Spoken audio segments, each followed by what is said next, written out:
Hey everyone, Greg Hinnemeister here. Today I want to talk about the value of IBM's Cloud for Financial Services. And to do that, I really want to talk about our financial services clients. They're really under a lot of pressure to innovate. And actually, IBM Cloud for Financial Services is uniquely suited to help. Well, why? Well, because there's three forces at play our clients really have to overcome. The first one is platform modernization. They need to modernize what they have in order to innovate at the speed they want. But the second one is concentration risk. They're being forced to create a deployment model that extends across a growing hybrid cloud environment in their premises and across many public clouds. And the third one is data residency. Regulators have a number of data requirements, especially in certain countries where data needs to stay on premises or in country with the highest encryption. And to top it off, these financial services clients, they have to stay compliant and prove to regulators that they are in that compliance. So it becomes kind of a big problem. How do you keep your data in its location while reducing concentration risk? At the same time, you're modernizing your platform to increase the speed of innovation. Well, the answer actually is with IBM Cloud for Financial Services and IBM Cloud Satellite. And so what I'd like to do in the next few moments is take a look at how clients can create a distributed cloud landscape with multiple locations around the world, deploy an application across these locations, and then validate the compliance via the controls provided by our IBM Cloud for Financial Services into those satellite OpenShift clusters. So first, let's talk about how clients can create these distributed environments. And so I'm going to go into my locations. First of all, what is a location? Well, if I click into one of these, you're going to see that a location is composed of infrastructure in some remote place. It could be on premises in a factory, in a branch bank location, or another cloud provider, and it's got a number of hosts that have been attached to it.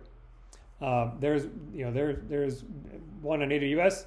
This is actually our another one that we've got running in an on-prem environment with these hosts here. And what I'm going to do now is just show you how to create one. So if I just click to create a location, I can choose to select one that's running on premises, and then I'll have a script to download, and there's documentation you can read more about it. Now, if I'm targeting another cloud provider, there's some quick start that are Terraform based, so I can click AWS, for example. I give my credentials, it will create the VPC, the security group, it'll provision the VMs, it'll automatically add the script and then attach those VMs into the location. So very easy to get started. Now, if I just do it real quick, I'm gonna click here, it's gonna have a basic location, it's gonna create an object storage bucket for me. I'm just gonna say, great, I'm gonna create the location. It's gonna generate the script that I'll use to attach the virtual machines, the infrastructure I provide into that location. Now I could also have infrastructure provided for me.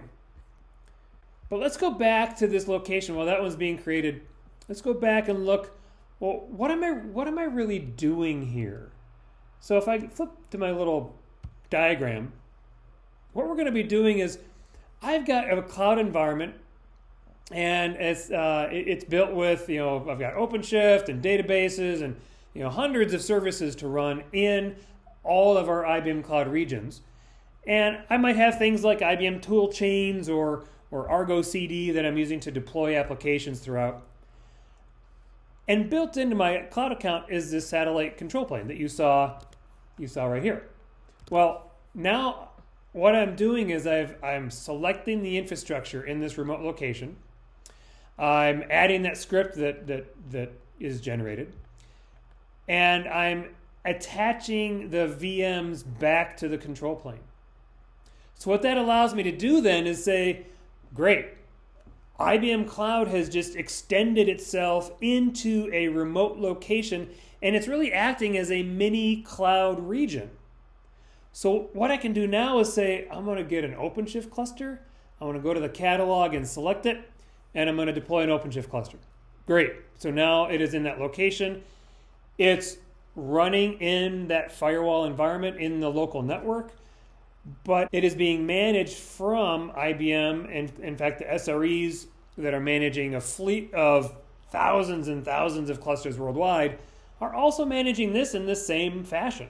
Full automation, they manage from the operating system through the OpenShift cluster, and it's all provided by IBM Cloud, and it's consumption based, so I can use just a little bit, and then when I need to grow it, I can grow it. But I can also add databases. So then I go to the catalog and select a database.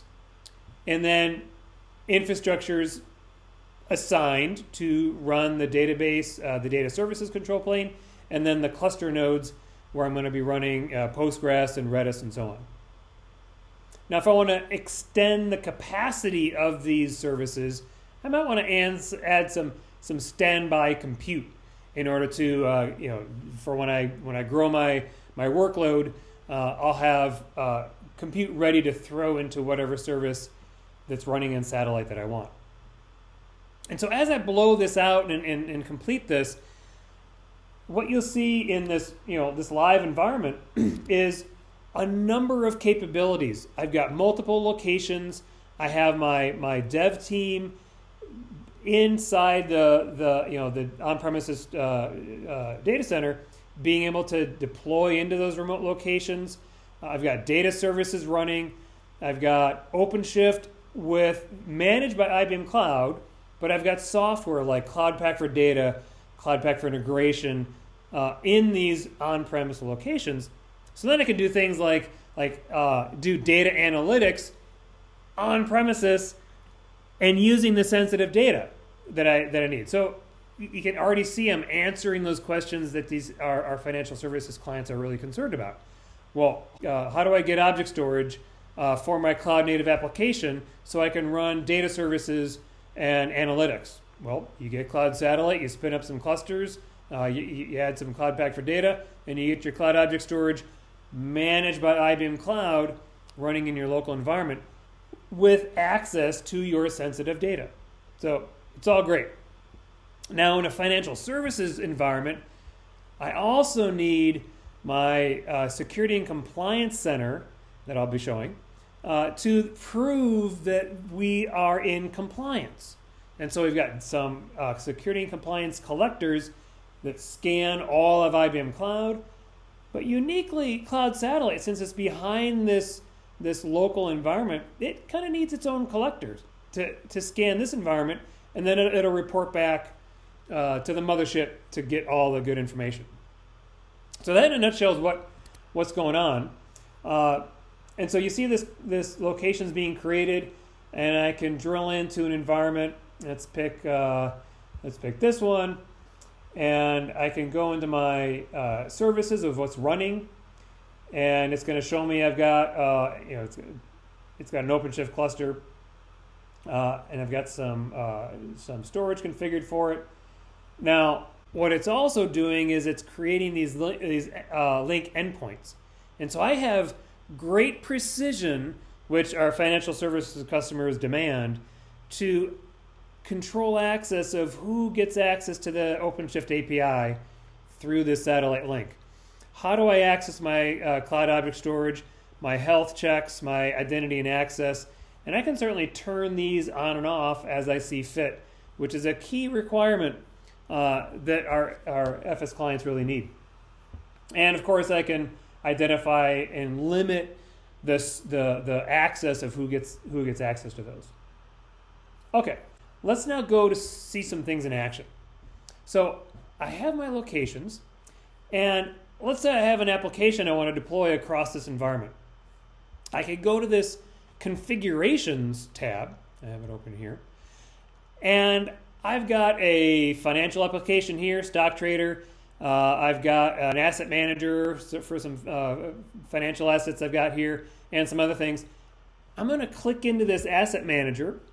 It's called a configuration because I can add the application into and add multiple versions to it. And I can create a subscription. So if I say asset manager, I'm going to pick version 2. And then I'm going to pick what cluster group. So I've got tons of clusters running. I'm going to pick a stock, this test group for this financial app, and then click go. Now, before I do, I just want to show how it works. So this asset manager, it's actually going to create a project in a couple of these clusters called asset manager. So if I go back and I click create, it's going to create the subscription and start pushing it out. And if I go over here, well, look at that. Asset manager is already created. If I go to the other one, asset manager just a few seconds ago. If I click into here, just a few seconds ago, these were created and everything's working great. The value is that not only can my FS clients create environments in their on-premises location, other locations, they can have their development team start doing cloud-native development, especially right next to some of their mainframe apps or some of their VM-based applications, start modernizing those applications while they're on premises, accessing the data that they need. But I can also take this satellite control plane and push applications through this satellite link to those environments. So now I can have locations that the developers don't have direct access to, but they have access to the control plane. So now you have all kinds of choices to further push and innovate, even though we're in these secure locations where the data has to reside in its entirety. So now let's go back to these locations, and now I've got this data services. So if I go into my data services, and you'll see I've got Redis, I've actually got Postgres running here as well. What that gives me is an ability to, I don't want to be a database admin anymore. So the FS clients can say, please give me a database that can hold my sensitive data. It's in this secure location. Data sovereignty is applied because the data never leaves this location. Yet the service is managed by IBM Cloud, which relieves me, or relieves the financial services clients, of the burden of managing OpenShift, of managing my databases, of managing cloud object storage. It just relieves all a bunch of nonsense that I can just, I can focus on innovating, using the applications and the data that is important to the business. Okay, there's a couple other tricks though. So if I'm in this asset manager and I've got this running, I may want to update it to version 3. And I can go here, I've got version 2 here, now I want to update to version 3, and I click save, and it's going to push through the environment. And you'll see, let's go to this environment, you'll see, you almost see it. You see version 2 is being removed and version 3 is updating. So now back to the graphic, I can control all of this with the satellite control plane. Now there's a lot of developers that love their current CI/CD pipeline, they love Argo CD, and so on, and that's great. So some quick examples. I've got Argo CD running here, and I've got a bunch of applications. Some of them are targeting remote satellite OpenShift clusters. So again, back to this graphic, I've got Argo CD flowing through satellite link to these remote OpenShift clusters, or down to this one, and it really frees up the developers to quickly push things out. And I could also actually use tool chains. And so IBM tool chains is built into IBM Cloud. You can do scanning for security and compliance, which I'll show in a bit, and have the whole thing really wrapped up into this hybrid cloud environment, so I can really solve those issues. And so let's look at how we're going to actually validate the environment. So we've got Security and Compliance Center. Again, we've got these locations.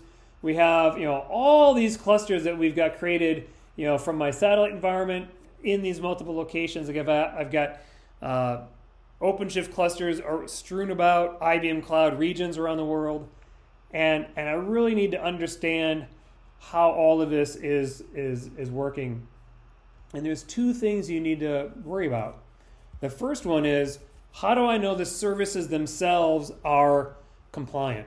Well, really, that's the point of IBM Cloud is you can scroll into IBM Cloud catalog, look into what services are financial services validated, and all of these services you can run in IBM Cloud and know that since they're financial services validated, the behaviors that we are following, the policies we're following, the configuration, the reference architectures we are following, to ensure that these are actually compliant with the over 280 controls that FS Cloud has put in place.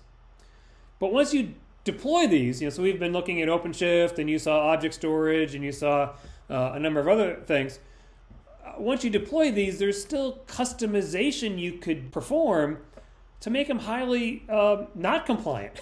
You could have an OpenShift cluster that is wide open to the world, and that's no good. So we need a way to actually scan all of IBM Cloud, and what you now can do is you can start scanning these satellite environments for compliance against a number of controls. So let's take a look at that. And so this is the first stop you're going to have is, of course I've set this up with a bunch of historical scanning, so you'll see that I've got a certain compliance score. There's some rules that I'm looking in place. Please keep me up to date if there are issues in object storage and in other places. Tell me if there's keys that are about to expire, these certificates. Tell me if there's vulnerabilities in the images that I've set up for my developers, and all the controls we're scanning for across the board. So there's a bunch of things going on here. But for this demo, what I'd really like to highlight is if our financial services clients can modernize their platform and they can reduce their concentration risk by having all these locations, and they can honor data residency, well, how do I keep track of all that and to prove that I'm compliant? So first, let's go into my validation results. And the first thing I'm going to do is show you the full IBM scan. And I'm going to show you the best practices. Now we're going to go into the resource view. And so this is like the first level of control. You'll see there's all kinds of things of, I want to make sure my account is compliant. My block storage is compliant. Looks like I got a bunch of errors I got to worry about there. In our case, we're focused on satellite. So let's scroll down, and I can see that my satellite clusters, I can see that I've got some issues and I've got some good things going on. So the first one is I need, in order to be compliant with my regulators, I need to make sure that they are only accessible using private endpoints. I also need to make sure they're up to date, that the clusters are up to date. And so those are some good things that I got to keep track of. And then there's some success things that make sure my image pull secrets are enabled. And so that's all good. I've also got a couple things in the worker nodes by default. Again, it's more about patching and so on and so on, and that's a start. But I really want more. The first thing I'm going to show is our financial services profile, which has a number of things that are bent entirely for our FS clients. First, it'll say, let's look at my account. Let's make sure my account is set up so I have the proper configuration for the whole IBM Cloud account, which is outstanding, that I can get to that level. Then I want to say, make sure my object storage is compliant. That every time I use an object storage instance and an object storage bucket, so in this case, I'm using Cloud Satellite to back up my content in this Cloud Object Storage bucket. I want to make sure that even that is compliant. And I've got some issues there, and that's good. Now I can actually make sure that I've got it all locked in. Now, if I keep scrolling down to OpenShift, there is all kinds of additional content that I'll see in my OpenShift cluster that is financial services focused. I'll also see a couple things in the worker nodes. Again, it's a few things, but I really want more.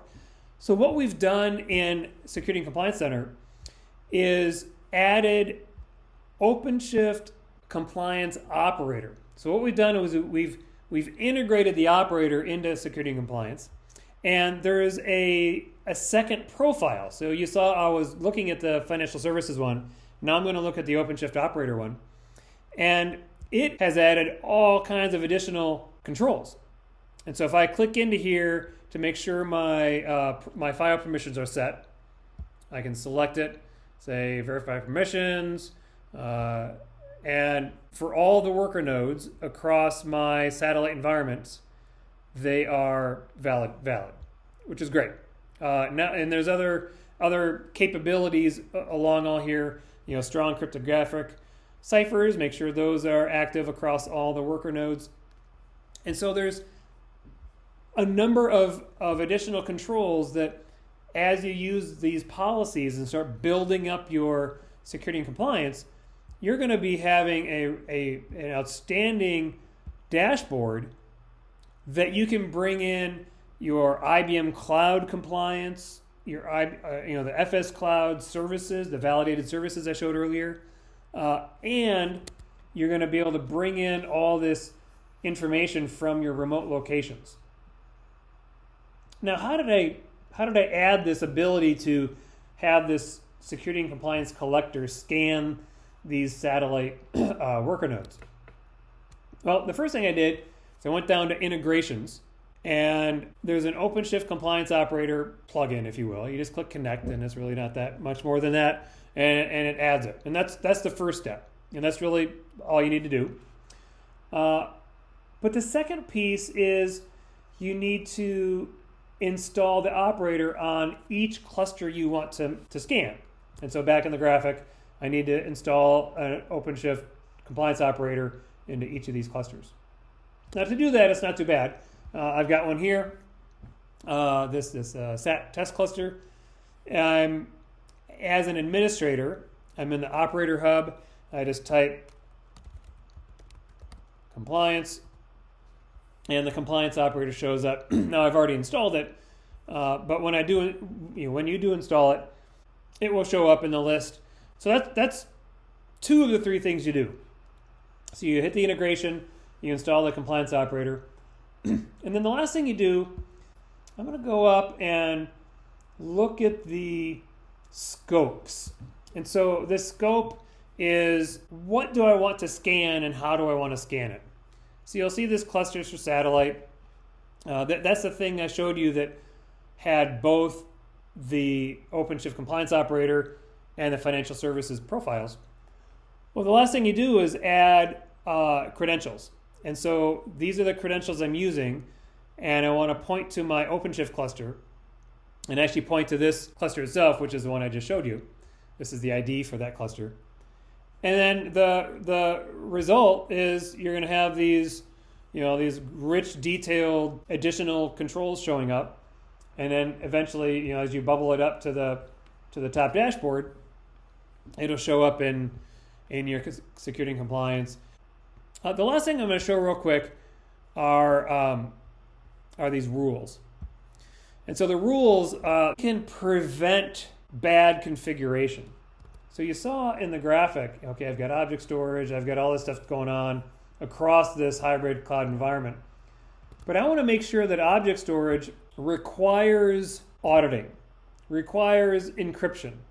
And so I've got this activated. The cool thing is when I go to create an object storage bucket, it won't allow the user, any user, to create an object storage bucket without those proper configurations. And so then by default, my compliance score will continue to increase and these bad ones will go away.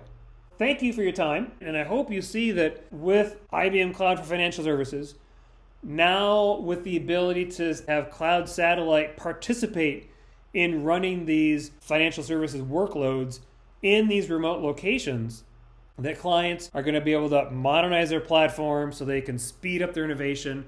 They're going to reduce their concentration risk, and they're going to honor their data residency requirements, and they're going to have the ability to prove to regulators that they are compliant because they have all this scanning capability paired with the FS validated services that are already built into IBM Cloud.